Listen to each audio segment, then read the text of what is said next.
Bismillahirrahmanirrahim. Rəcəb ayı İslam aylarının arasında özünə məxsus bir yeri vardır. İslam aylarının arasında 3 ay Rəcəb, Şaban və Ramazan ayı çox əhəmiyyətli və fəzilətli aylardan hesab olunur. Bu ayda ən üstün əməllərdən biri də oruç tutmaqdır.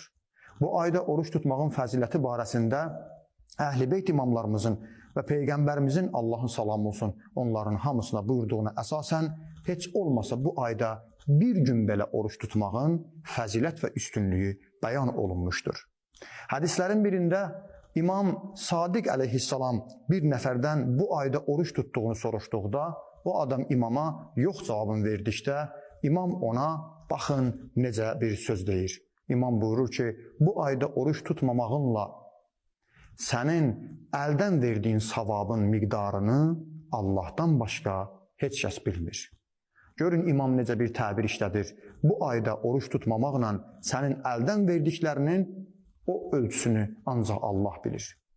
Və hədislərdə bu ayda oruç tutmağın faydaları insan ölən zaman, can verən zaman, ən çətin anda bu ayda olan oruc insanın dərdinə dəyir.